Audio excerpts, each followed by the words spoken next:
Hi friends, welcome back to my channel. It's Tuesday morning. So என் பையனோட லஞ்சுக்கு என்ன பேக் பண்ணுறோம் அப்படிங்கிறது தான் பார்க்க போகிறோம். இன்றைக்கி அரிசி பருப்பு சாதம் தான் செய்ய போகிறேன்.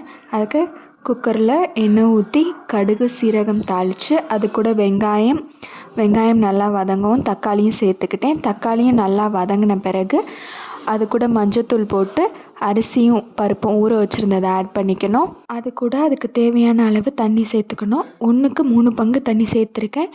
தண்ணி அரிசியும் நல்லா ஒன்று சேர்ந்து வந்த பிறகு அது கூட 2 ஸ்பூன் சாம்பார் தூளும் உப்பும் சேர்த்து குக்கரை க்ளோஸ் பண்ணி வச்சிட வேண்டியதான். சிம்மில் வச்சு ஒரு 15 மினிட்ஸ் வச்சோன்னா அரிசி பருப்பு சாதம் நல்லா பொழு பொழுன்னு வந்துடும். அதுக்கு சைட் டிஷ்க்கு கோவக்காய் பொரியல் செஞ்சுருந்தேன். கோவக்காய் பொரியலுக்கு கடுகுளுந்தம் பருப்பு தாளித்து கோவக்காய் நறுக்குனதை போட்டு சாம்பார் பொடி போட்டு தண்ணி ஊற்றி வேக வச்சிட வேண்டியதான்.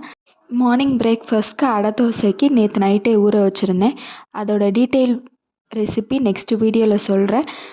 அடை தோசை வெங்காயம் சேர்த்தும் சாப்பிடுவாங்க, சேர்க்காமையும் சாப்பிடுவாங்க. எனக்கு வெங்காயம் போடாமல் சாப்பிட்றது பிடிக்கும். ஸோ அது மாதிரி ஊற்றிக்கிட்டேன். அதுக்கு தேங்காய் சட்னி வச்சு சாப்பிட்டோம். That's all for this video. Bye friends.